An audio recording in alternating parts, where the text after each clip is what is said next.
They thought they knew all there was to know of war. Until the War of the Rift.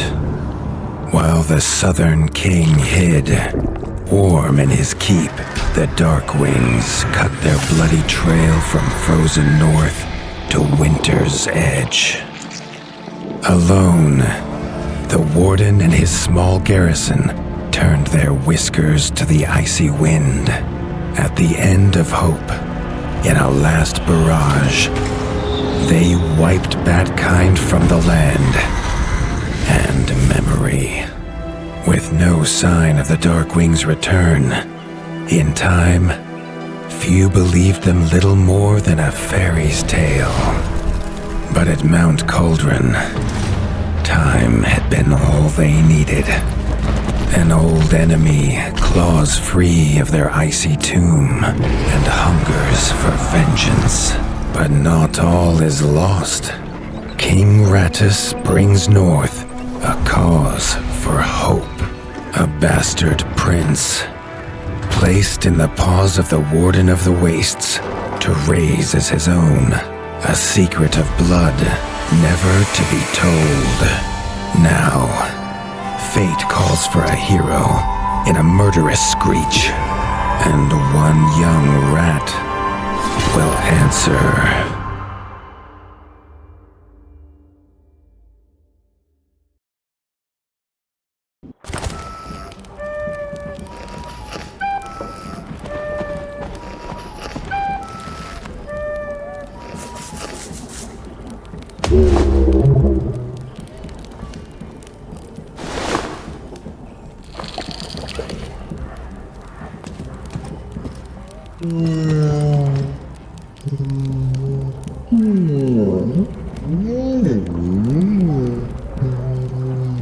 The stomp of his father's boots on the stair was how every morning began for Arlo.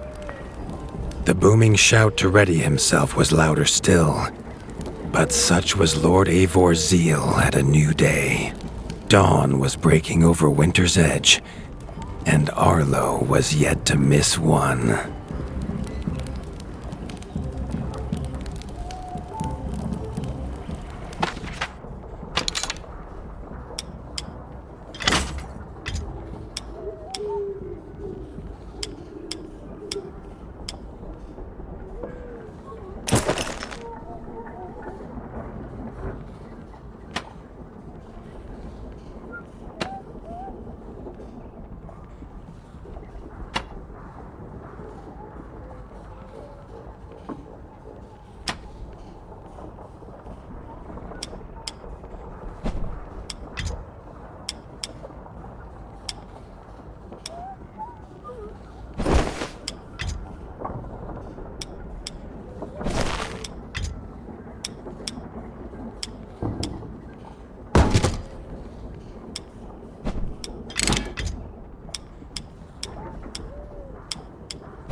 The castle echoed with the horns of the returning hunters, bringing their night's bounty. Arlo's little heart quickened to hear it. The only thrill to be found inside the high walls was a hunter's tales of what lay beyond them.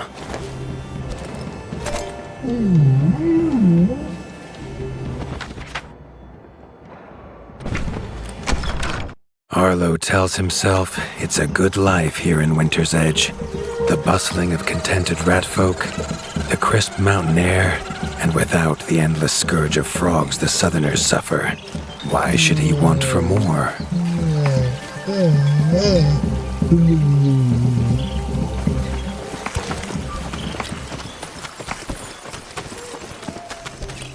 There was no time for tales of the hunt today. Lord Eivor was already dividing what was an excellent haul, happy to see his people provided for. Arlo longed only to join the hunt, to see the ratdom or even the lands beyond. His father called it a fool's wish. Arlo's destiny was unshakable, much like the keep that would become his by birthright. Tiki's shop was perhaps Arlo's favorite, as the shopkeeper had wares from far and wide. But getting him to part with his curiosities was never easy. Arlo has no memory of his mother, but Hilda's food was a true taste of maternal kindness. With the right ingredients, she would make meals nourishing to body and soul.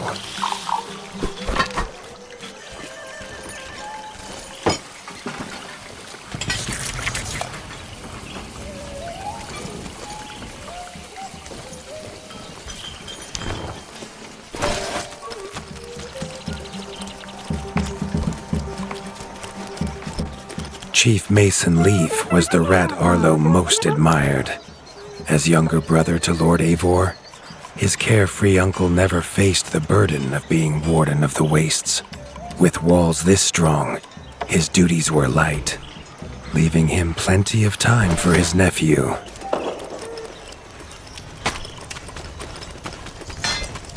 Krunk was a rat's rat, with no interests beyond his forge.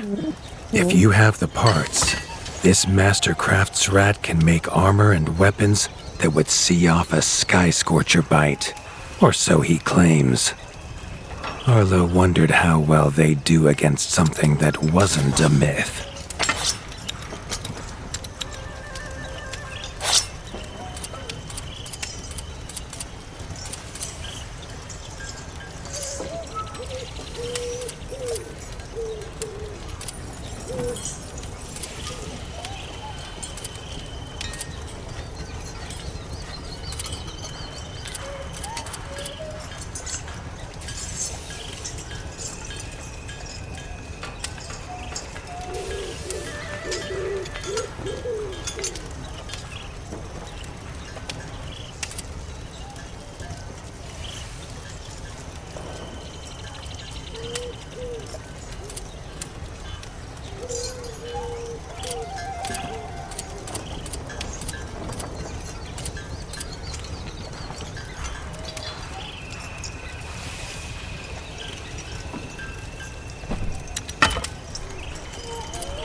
The hunters had brought unwelcome news.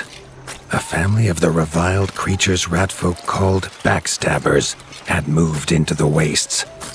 Eivor told his son to fetch his weapons.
His father had no explanation for suddenly taking Arlo on a hunt.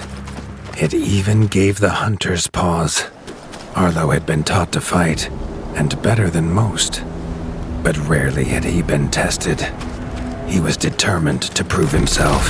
The rugged terrain of the outskirts could have taken all day to traverse, but Arlo's trusty grappling hook allowed him to swing between its many crevices.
Arlo liked the feel of a sharp axe cutting through the vines.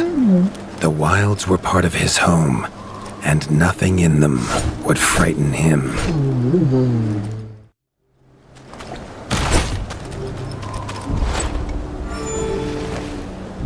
The famous frostberry bushes of the wastes were in full fruit already. Their juice made a healthy tonic, though Lord Eivor preferred them fermented.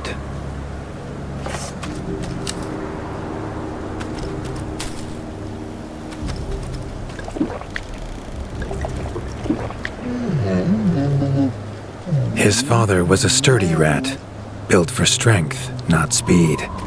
So Arlo found it curious that he challenged him to a race. The prospect of the hunt had filled Lord Eivor with a vigor that his son had not seen in years, or at least since breakfast.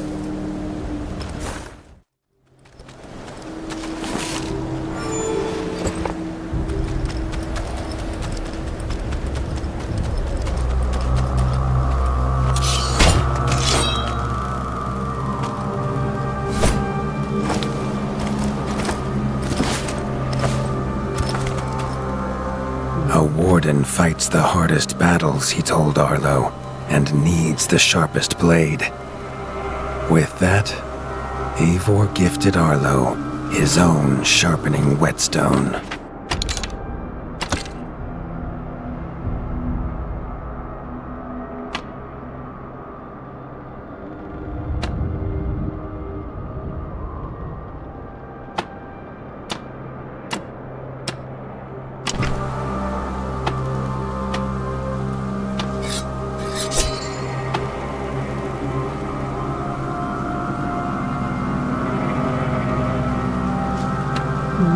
Whether these beasts were named for their spines, or for some past unforgivable deed, no rat knew. Either way, Arlo was about to find himself at the pointy ends of this brood. Even young backstabber Red attacks were brutal, but a well-timed dodge would see Arlo escape unscathed.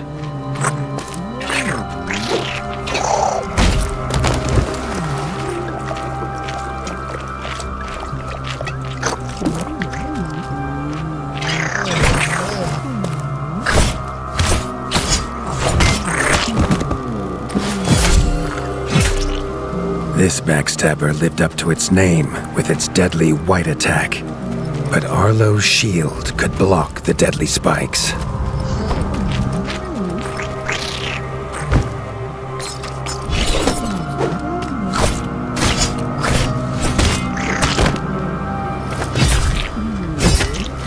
This young one used vicious yellow attacks. Arlo had to time his parries perfectly.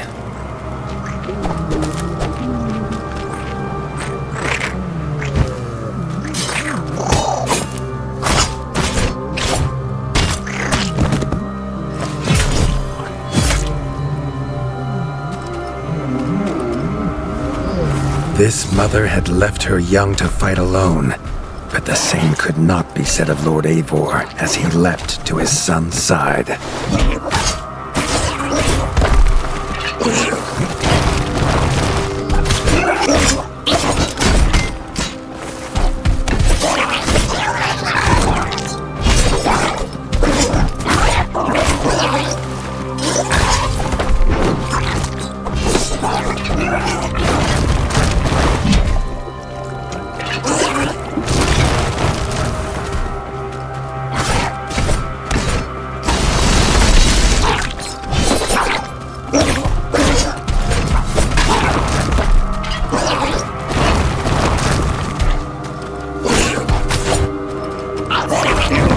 It was Lord Eivor's mighty blade that took her head, but the fight was won together.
Arlo basked in his father's pride, almost as warm as at the fire inside Winter's Edge.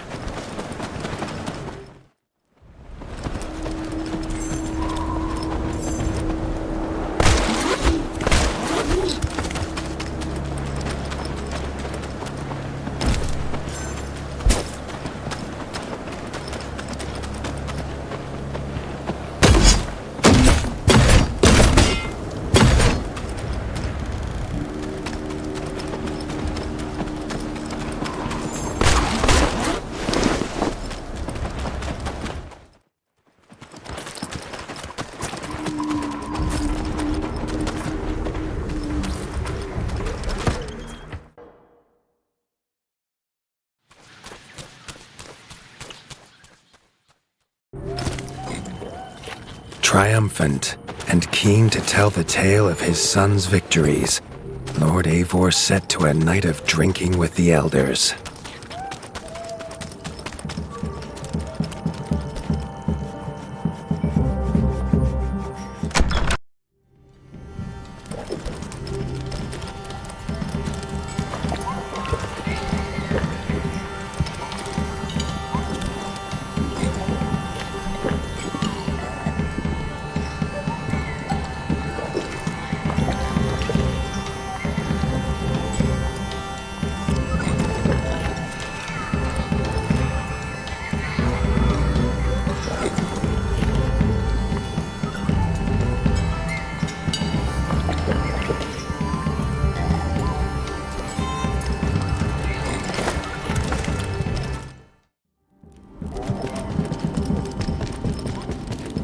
Arlo was reluctant to return to his bed, wondering how long he must wait to hunt again.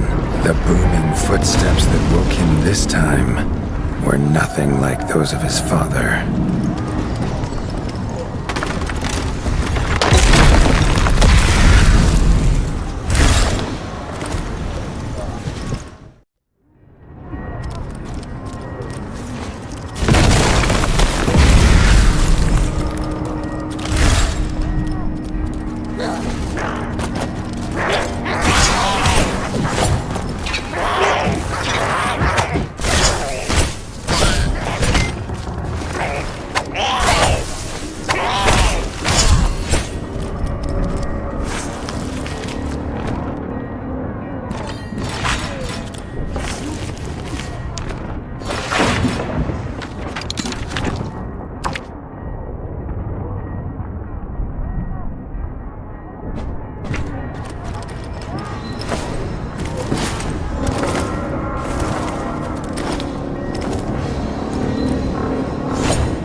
Found his father.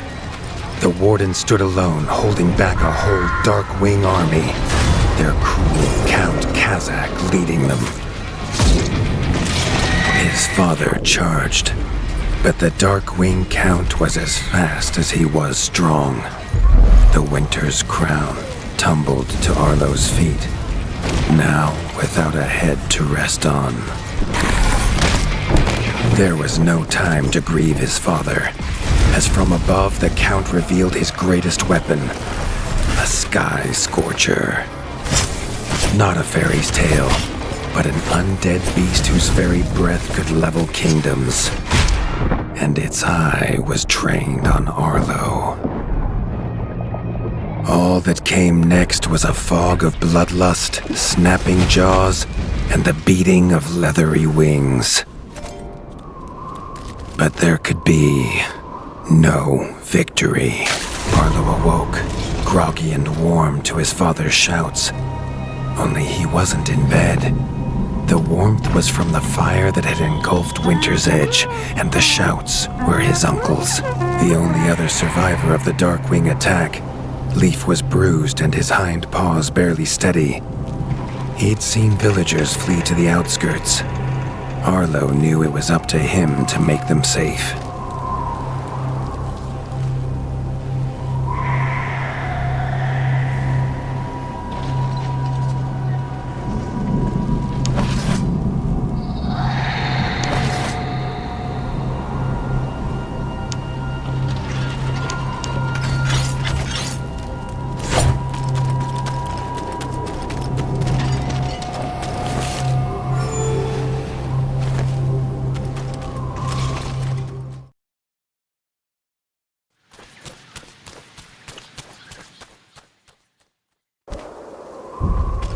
He'd know these anywhere. Krunk's smithy hammer and Hilda's chef's knife. Arlo wondered why they would leave them here.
With the attack at Winter's Edge, no hunters had come to check their traps. Arlo thought he might find a use for them.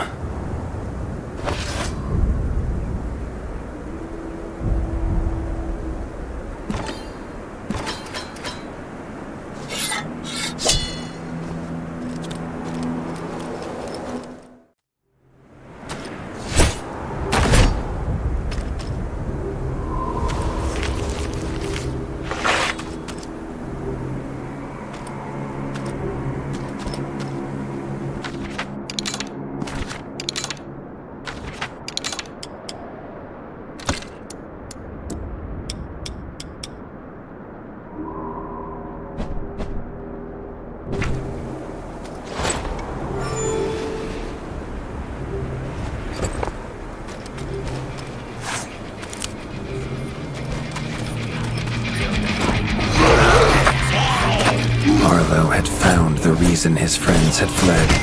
The taunting shrieks revealed that this was Baron Frostovic, son of the Darkwing who took his father, and therefore a perfect target for his revenge.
His foe was beaten, but seeing what had been inflicted on Hilda and Krunk, Arlo's need for vengeance was only growing.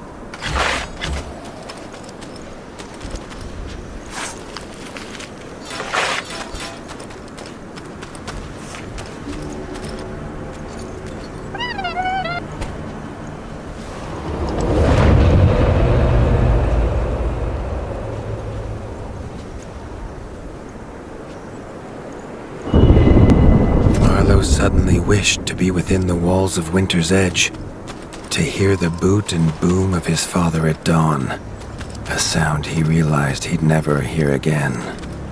He needed to return to whatever was left and make his plan.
Spent from his journey, Arlo fell into his father's chair, the one thing still standing in the ashy ruin.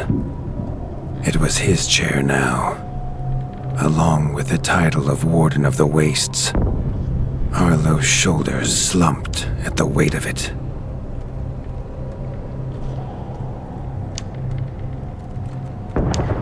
But only for a moment. The Dark Wings had nearly scorched the ratdom to ash before, and now it was for him to stop them. He was going to rebuild Winter's Edge, a beacon of hope from which to drive back the shadow.